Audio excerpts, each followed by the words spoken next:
غرست في الأرض مآثرهم قرآنا يتلى بعناية وسلاما يسمو أخلاقا ليكون طريقا وهداية. قم أسمع صوتك ترتيلا في المحراب تغنى بآية، في المحراب تغنى بآية.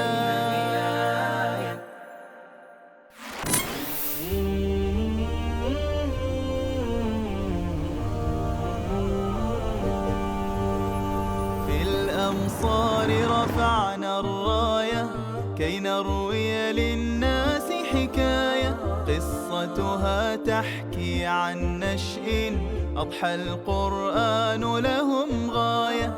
الله مصرف القلوب صرف قلبها السليم على طاعته، لقد سهل لها أن تكون بين أفراد أسرتها مميزة باتخاذها نهج حفظ القرآن مسارا لها.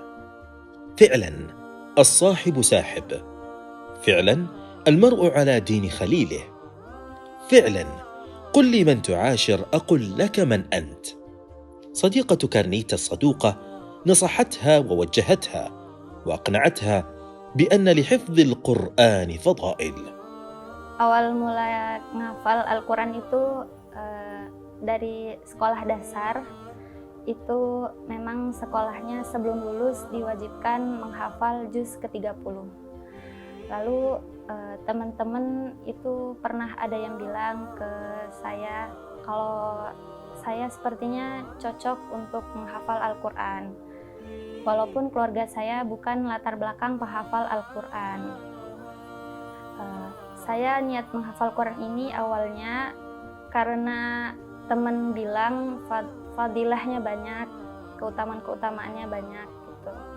من سلك طريقا يبتغي فيه علما سهل الله له طريقا إلى الجنة.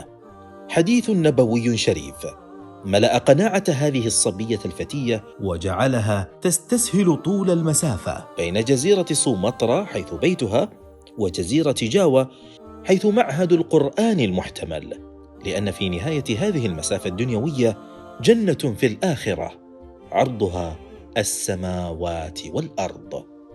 Akhirnya saya ceritakan ke orang tua bahwasannya saya ingin menghafal Al-Quran.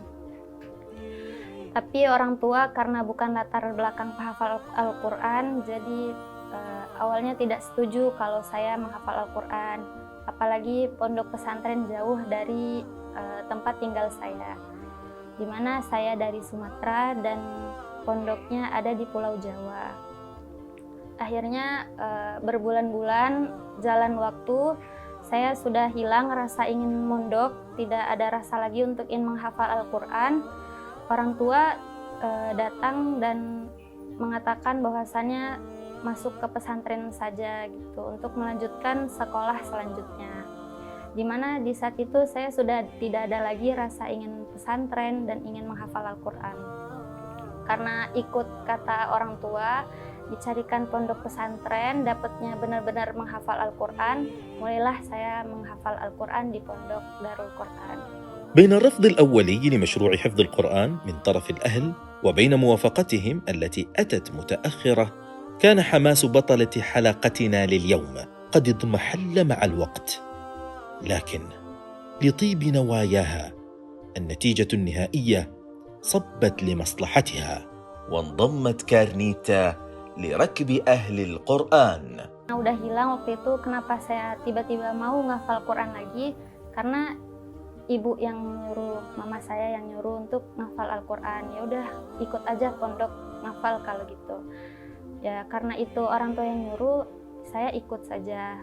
Tidak ada rasa terpaksa karena memang tadinya mau, cuma sudah hilang aja. Jadi ya saya bangkitkan lagi saja rasa ingin ngafal lagi. بين تلبيتها لرغبة والديها المستجدة بأن تكون من حفظة القرآن وبين حلمها القديم بأن تحفظ كتاب الله، ابتدأت خطواتها الأولى في مسار تحفه البركات. Setelah masuk pondok memang bakal banyak ujiannya dari kita yang mulai menghafal Al-Quran, ujian dari keluarga, dari keadaan maupun ekonomi seperti itu. Tapi memang karena niatnya sudah tinggi, insya Allah ada kemauan, ada jalan.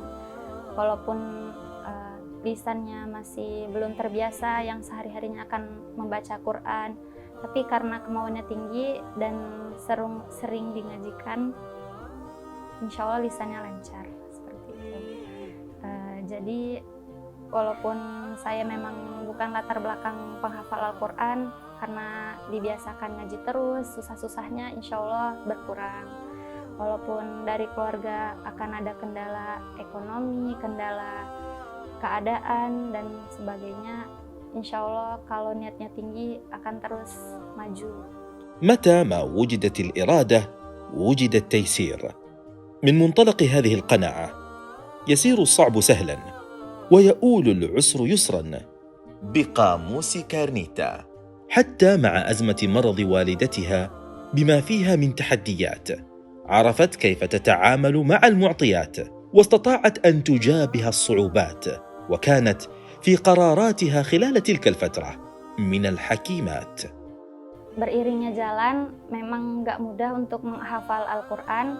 Akhirnya di kelas 3 tahun mondok, pas masuk tahun ketiga, itu keluarga ada yang sakit.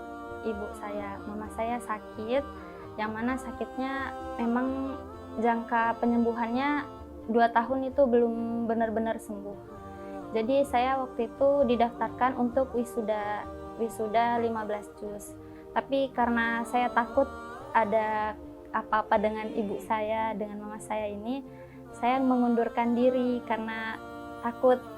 Alasan takut ini guru saya dulu, tapi bukan yang dari pesantren, pernah bercerita kalau beliau sebelum wisuda, memang orang tuanya ini sakit dan sembuh sebelum acara wisuda. Ketika wisuda, sehari sebelum wisuda dipanggil Allah. Akhirnya pas acara wisuda tanpa itu yang meninggal ayahnya, jadi tanpa ayahnya, pas naik ke panggung dengan izin Allah dipanggil nama guru saya ini wisuda, malah melihat ada ayahnya yang sedang tersenyum. Jadi saya mendengar cerita itu merinding gitu, dan takut kalau misalnya saya wisuda juga saya bakal seperti itu karena keluarga saya ada yang sakit waktu itu. Akhirnya guru saya ini kan kaget, pingsan, dan singkat cerita guru saya ini seperti yang saya tangkap di saat masih SMP itu, wah akan takut gitu kalau saya di wisuda tiba-tiba ada yang meninggal gitu kan. Itu pikiran saat itu. Akhirnya saya mengundurkan diri untuk tidak di wisuda. Dan pas orang tua saya operasi melaksanakan pemulihan bertahap gitu, orang tua saya setelah dioperasi sadar, bertanya kenapa kok nggak ikut di wisuda. Saya nggak memberitahu kalau alasannya karena saya takut gitu, cuma saya bilang ya nggak mau dulu aja, maunya nanti gitu biar bisa dihadirin, ya walaupun nggak harus dihadirin seperti itu. أيا تكن الظروف التي قد تواجهها في خط سيرها نحو الأمام في مشروع حفظ القرآن، فهي لن تستسلم، ستستمر لأنها نوت بصدق، ومن يصدق النية سيلقى مراده ولو بعد مضي فترة زمنية، لأن المكتوب سيأتي بأوانه بحسب المشيئة الربانية. Akhirnya dari guru-guru yang di pondok juga ngasih motivasi kalau ngafal itu memang bakal banyak cobaannya, ujiannya, maupun dari lisan kita, mata kita akan diuji, maupun dari keadaan, maupun itu kesehatan, ekonomi, dan sebagainya. Tapi kalau kita sudah niat, sudah terlalu senang dengan Al-Quran, ya akan terus berjalan, insya Allah kesusahan itu akan menipis. حلمها بأن تنشئ مراكز تحفيظ للقرآن في أرجاء إندونيسيا لتكون بمتناول الجميع إنما هو انعكاس مضيء يثبت أن الدنيا ما زالت بألف خير. Ya, kalau kedepannya saya keinginan saya ini banyak orang-orang yang bisa saya bantu bimbing ngajinya. Jadi saya buat banyak rumah tahfidz mungkin seperti itu. Karena banyak kendala juga dari keluarganya, dari keadaan ekonominya. Jadi saya pengen bantu buat rumah tahfidz seperti itu. Banyak buat rumah tahfidz di Indonesia. بتفاعلها اللطيف مع طاقم مصورينا وبإجادتها الردود اللبقة على تساؤلات فريق عملنا، أثبتت كارنيتا لنا أن أهل القرآن لديهم قوة حضور، وأنه بين الناس وضع لهم القبول. واستعينوا بالصبر والصلاة وإنها لكبيرة إلا على الخاشعين الذين يظنون أنهم ملاقو ربهم وأنهم إليه راجعون. لقد تغنت كارنيتا مهراني بآية فأبهرتنا. غرست في الأرض مآثرهم قرآنا يتلى بعناية وسلاما يسمو أخلاقا ليكون طريقا وهداية. قم أسمع صوتك ترتيلا في المحراب تغنى بآية، في المحراب تغنى بآية.